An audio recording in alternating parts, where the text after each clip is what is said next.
දිනෙන් දිනම corona ආසාදිතින් ප්‍රමාණය වැඩි වෙන තත්ත්වයක් තුළ මැතිවරණ කොමිසමෙන් අපි ඉල්ලීමක් කරනවා කරුණා කරලා අපේ රටේ ජනතාව කොරෝනා මාරයට බිලි දෙන්නේ නැතුව මේ මැතිවරණ පැවැත්වීම කල් දමලා විශේෂයෙන්ම කොරෝනා ආසාදනයෙන් වෙළුණු අපේ රටේ ඒ ප්‍රශ්නේ විසඳනකම් මේ මැතිවරණ පැවැත්වීමෙන් වළකින්නේ කියන එක මම යෝජනා කරනවා. මතක තබා ගන්නට ඕන අපිට මැතිවරණ වලටත් වැඩිය වැදගත් වෙන්නේ ජනතාවගේ ජන ජීවිත. මැතිවරණ වල ඡන්දය දමන්නට ජනතාව ජීවත් වෙන්නට ඕන. ජනතාව සුරකින්නට ඕන.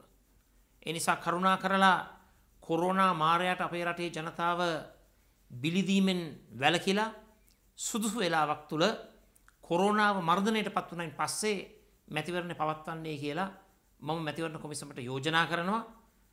බලපෑම් වලට ලක් නොවි රටේ ජනතාවට ප්‍රමුඛත්වය ලබා දීලා ජනතාව ජීවත් කරවීම ජනතාවගේ සිතුම් පැතුම් ජනතාවගේ අපේක්ෂාවන් වලට මුල් තැන ලබා දීලා මේ මැතිවරණය පිළිබඳව ජනතාවගේ පැත්තෙන් හොඳ තීන්දුවක් ගන්නයි කියලා මැතිවරණ කොමිසමට මම මේ අවස්ථාවේ ඉතාමත්ම කරුණාවෙන් ඉල්ලීමක් කරනවා. ප්‍රමාණවත් පරීක්ෂණ පවත්වන්නේ නැතුව අපිට හැකියාවක් නැහැ සැබවින්ම කොරෝනා ආසාදනයෙන් පෙළෙන පුද්ගලයන් හඳුනා ගන්න. විශේෂයෙන්ම රෝග ලක්ෂණ එලිපිට පෙන්වුම් නොකරන එනමුත් කොරෝනා ආසාදනයෙන් පෙළෙන ඒ වගේම කොරෝනා විස බීජය ව්‍යාප්ත කරන්නට පුළුවන් තවත් ජන කොට්ටාස තිබෙනවා කියන එක තමයි බොහෝ වෛද්‍ය අංශ වලින් වාර්තා වන්නේ. මෙන්න මේ වගේ තත්ත්වයක් තුල හිතක් පපුවක් තියෙන හැමදෙනාම හිතන්නට ඕන මැතිවරණයට මුල් තැන දෙනවද එහෙමත් නැත්නම් ජීවිත බේරා ගන්නවද? මරණය කරා රටේ ජනතාව ගෙන යනවද? කොරෝනා මාරයාගේ දෙපතුල් ළඟට පොදු ජනතාව රැගෙන යනවද?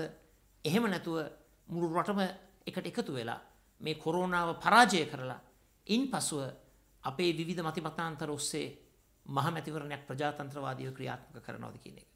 මේ තීන්දුව තිබෙන්නේ මැතිවරණ කොමිසම අතේ. මැතිවරණ කොමිසමේ සියලුම සමාජිකයින්ගෙන් ඉල්ලීමක් කරනවා රටදය වෙනුවෙන් පොදු ජනතාව වෙනුවෙන් මේ වැදගත් තීන්දුව ගන්න. මැතිවරණය කලබලයට තියන්නට යන්න එපා. රාජ්‍ය සේවයේ ඉන්න නිලධාරීන්ව අනතුරට ලක් කරන්නට යන්න එපා.